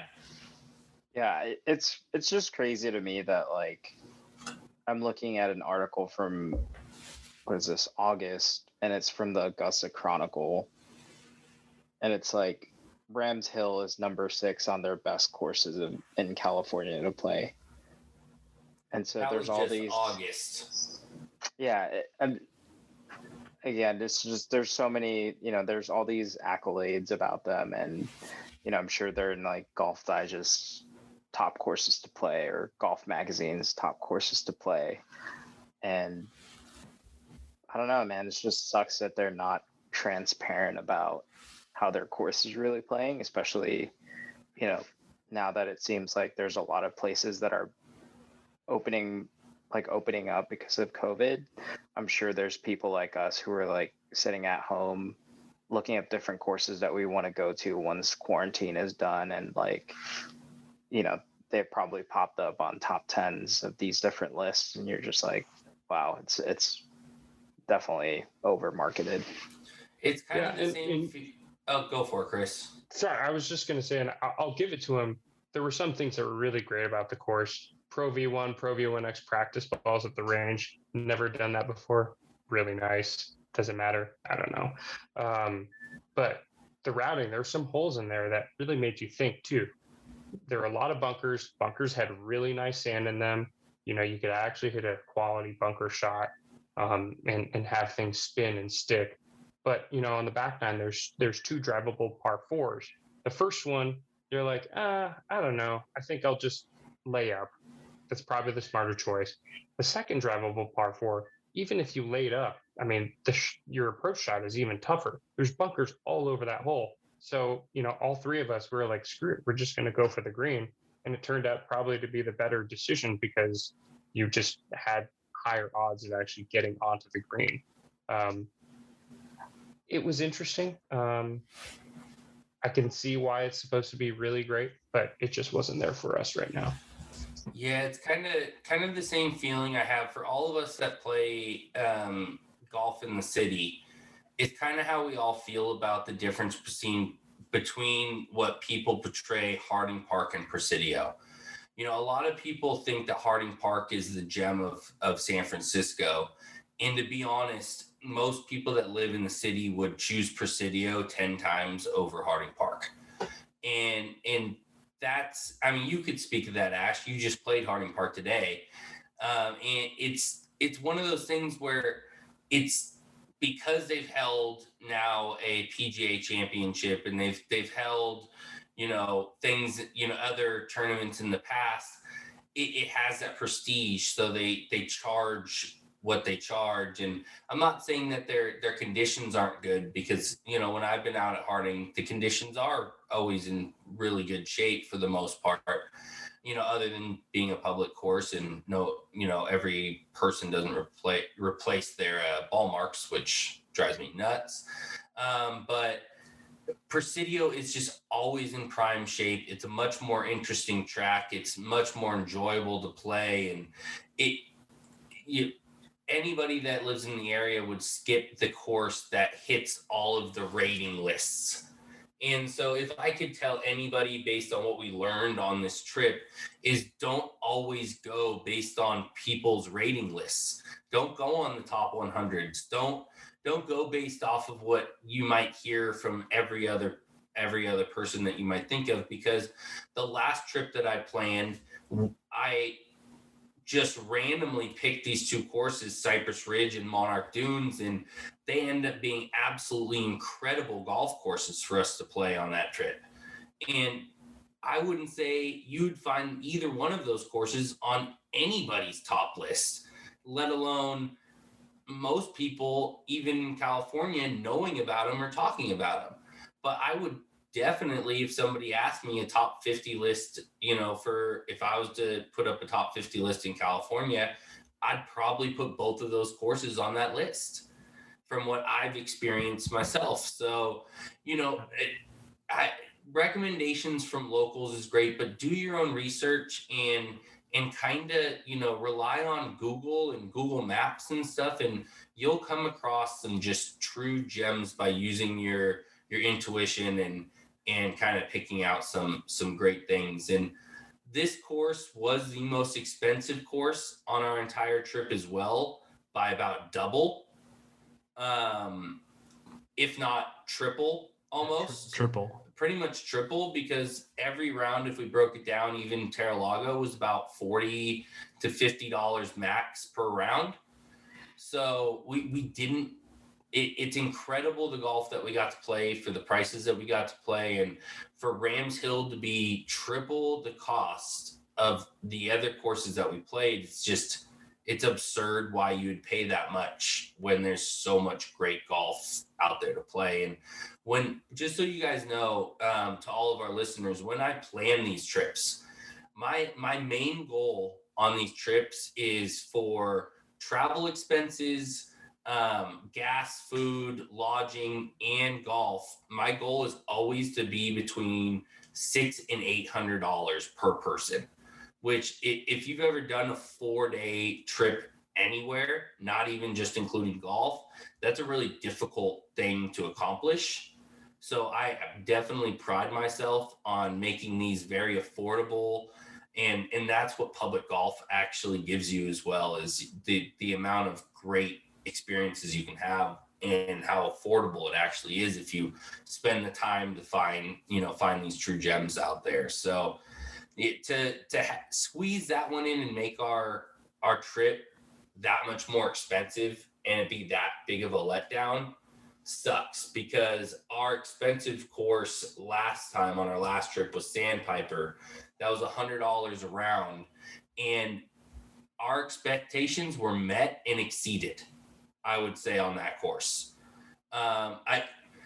We were so hyped, and we got so much hype from everyone else about that course and all the other different channels out there. And Sandpiper lived completely up to it. The conditions were prime. For the $100 rate right on the ocean, and the views and experiences that you got, it made all the sense of why it was $100 a round to play there. Where Rams Hill is in the middle of nowhere in the desert, which can be beautiful, but this place is kind of, just complete flat desert area. And it's just kind of, for the, money they're charging and the experience that they promise, it's just unfortunately sad to hear that it was such a fucking letdown, and it sucks. Well, and if you want to play the game of like, let's just like do a quick stack rank. Like, let's take the cheapest course we played, Soule Park, and compare it to Rams Hill. Hussey and Jack, Soule Park, Rams Hill. What do you pick? It's Soule Park, hands down.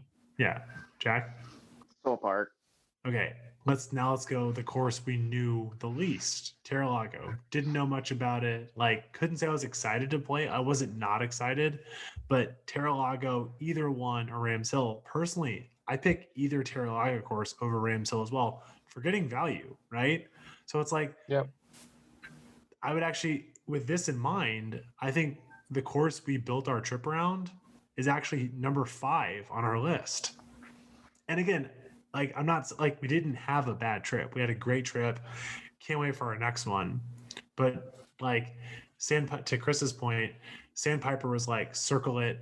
It's Friday afternoon. We're hyped. We were never not hyped. Like, it was a great experience. And I think to have it where it's like the trip we built our entire trip around, have it be number 5 on the list behind like a $34 a round course combined by a resort course that like we never heard of before. Just it's a tough scene for Rams Hill, Hate that. Hate that for Rams Hill. I'll say this. Go ahead, Hussey. Go ahead, Jack. We can cut this out if this isn't something that you guys want to put on the pod, but I feel like a lot of the influencers on Instagram, and again, this is, or sorry, not again, but I think my perception of Rams Hill was very Tainted? Not tainted, but it was very driven by, Colt Nedler was the first. Colt Nedler had a trip down there with a couple of his friends, and they looked like they had a great time. I think they did play 36 at Rams Hill or something, and like, the course looked great, and the fact that him and his friends were having fun, I was like, oh man, that looks like a great course to play. And then over the last 2 years, it's just been popping up on my feed, and I feel like none of the influencers that I've ever seen or none of the influencers that I ever see on social media who talk about courses don't ever say anything bad, or not even just bad, but honest about the courses they play. And I feel like that's kind of irresponsible. And that's one thing that I think really disappointed me about Rams Hill, was like, nobody was honest enough to be like, yo, like, and it was part of their problem too, is like, nobody was honest enough about the course conditions. And then the one thing that tied to that was, when we were looking at all those golf pass reviews, their general manager's reply was literally copy pasted on every single comment on Golf Pass about like their course conditions or whatever it was. Like, literally copy and paste of the same responses. And that's just like so disappointing that people just don't want to talk honestly about their product, especially if it's a product, like Ash said, we're spending time, resources, and money on to go to, especially, like, I'm not their customer base. Like, I'm not the person who's going to just drop like $2,000 on a weekend package or whatever. Like, we plan our trips accordingly to how much we can spend on a golf trip. And that's definitely the disappointing part, is like, you're not just marketing to those, your client base, like, you're marketing to everyone else who can actually go to your course, especially because you're a semi-private course. Yeah, I mean, speaking to that, Jack, I think part of me starts to think that they don't really care about people like guests. It's more about their members. I mean, we played during their member guest tournament outing, and I think Ash, myself, and Jack show up. They can tell we're not members, and so we're going to be treated differently. Sure, we got the apple cinnamon cookie at the end, which was great and all, but okay, thanks. After paying $130, the least we could get was a cookie and 2 tacos. Um, you know, I'll never forget when we got back to the Airbnb, Big Chris comes downstairs all excited and goes, "Where would you rather play? Rams Hill or Terra Lago?" And we all looked at each other and said, "Terra Lago, for sure." And I think that just kind of is the nail in the coffin about Rams Hill. It's like, I'd rather go and play a course called Terra Lago that we got on Golf Moose over, this famed, mysterious course named Rams Hill. So, Yeah, I mean, let down, but all in all, our trip was just wonderful. I mean, these group of guys, I mean, every time I go out with these guys, it's a great time. We just get along so well, and it's just enjoyable. No matter if we're just going out locally or if we're going on any of these trips, it's always a good time, no matter the golf course experiences that we have. To end the pod this week, I want to see where everybody's playing. What do you guys got on the docket this week for some golf? Let's start with Ash. Well, I believe I got to double check the calendar, but I think I will be playing at Chardonnay Golf Course with Mr. Hussey this Sunday. And if I'm not playing with him, I'm not playing at all. But I think I will be playing with Mr. Hussey on Sunday at Chardonnay. Little Napa action going on with Hussey and Ashton. Chris, do you have any other rounds going on besides that Sunday round? No, we Ash and I are part of the NorCal Golf Guys. Shout out to those guys. That's where we got our NCGA handicap, and they have a tournament out there in April, and so we're kind of doing a practice round, just to get things dialed in, get to know the course a bit better, because it is a tough course out there in Napa. I'm not a fan of Chardonnay, the wine itself, but I'm a big fan of the course, and we're going out there with our old sage Marcus Chang, who's gonna kick our asses. Who shot 68 apparently? Like, cool, Marcus. Like, cool. Yeah. You're giving me Good shots, my guy. Marcus is like wine. He gets better with age. So he's definitely the perfect person to golf at a winery. So he's gonna do he's gonna hear that and do the Marcus cackle. Yeah, absolutely. Our boy Marcus is a stick. This guy is just an absolute gunner when it comes to his golf. He's absolutely incredible. Jack, what do you got on the docket this week? Well, Chardonnay sounds like fun. So if y'all got that fourth spot open, I'd love to join on Sunday. But me and Big Chris over here are taking out his new irons on Friday at Another new set. Yeah, he's literally building this right in front of my face today. That was pretty hilarious, like walking into him doing that when I got my my putter cut and regrip. But shout out to Big Chris Golf Mart Dublin for the hookup there. New irons? New irons. I mean, I shouldn't be surprised, but what the fuck? So Cobra came out with this full copper limited edition set. So I decided the Ricky Fowler, the ones that look impossible to hit. No, I went with the Tour Mims, which are like a cavity back forged iron that they have. So are you supposed to be sponsored by Wilson by now? No. That was it. If me and the wife weren't moving to Portland here in a little while, I would have taken on the ambassadorship of Wilson and had a full bag of Wilson right now, which I'm sure many listeners are probably like, Cortex Chris. Is dude serious? He's trying to do a driver to driver challenge with Brian Urlacher driver in his bag, but no, Cortex Chris. I'm sorry. Even if I took that ambassadorship, it would have been iron strictly if I was to play anything Wilson. But yeah, no, I couldn't pass up these. They're fucking gorgeous. So yeah, I was building those today, throwing in my graphite Fujikura shafts in there. Chris, this is a serious question. How are you ever supposed to get dialed in on clubs? Well, I have my staple set, so I've got my MP20 HMBs. They're okay. dialed. They're good to go. They're always my trustees. But I love to tinker. I love to play with new shit. So it's just, and you know what? Like, to be honest, my game probably would get better if I stuck around with something and definitely, you know, dialed them in completely and got used to them. But I like to go back and forth with stuff. So it is what it is. And your tooth would stay in your mouth if you didn't eat candy, but you gotta eat those watermelon candies. You know, like, hey, I got it taken care of. Too far. I got it taken care of. Anyways, yeah, me and Jack playing at Karika this week. We got an RGC meetup going on out there. Our boy Kanan organized it. We got about 24 people starting to tee off at 9:30. So it's gonna be a good time at Karika. Gonna have, like always, a bunch of new stuff in the bag, and we'll see how it goes out there. But it's gonna be a good time. My high school golf team that I coach. So I'm a high school golf coach out here in the Bay Area.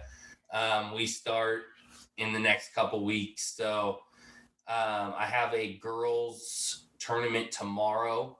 Unfortunately, we don't have, because of COVID, it's hard to reach out to the girls and get people drummed up to come out for the team. So I'm a little short-handed this year with some of the girls coming out to play for that. But I have a full squad coming out for the boys. So pretty excited about that and getting started with the high school squad. So, all right, fellas. Well, thanks I just want to say, Chris, thank you so much for organizing this whole trip. I mean, it was wonderful. I had a really great time despite 4 hours of sleep 2 nights in a row and literally thinking my eyes were going to fall out of my head. Thank you. I like, this is the first like real golf trip that I've been on with friends, and I had a blast. So I appreciate it. Hey, I appreciate it. Yeah, I mean, these golf trips are some of my favorite things to do and plan and organize. So it's an absolute pleasure to do it for you guys. It's a learning experience. This was only the second one that I've done. So definitely, I think we found out the ideal cadence is an 18, 36, 18, 36, or flip that and do 36, 18, drive a whole night, 36, 18, 36, 18. And we've definitely figured out you just need to have one day either at the beginning or at the end dedicated to driving and sleep. Whichever sleep is key. Sleep is key. So, and don't have too much driving in between. So the best thing you can do is plan a trip where the maximum amount of driving you're going to do in one day is an hour and a half. So you really don't want to have more than that. So if you guys are ever planning a golf trip, key is less driving the better. Get good night sleeps in between 36 holes, because it definitely is not as fun as you think if you don't have a full night's sleep. So you're better off playing only 18 to get more sleep. Edibles help.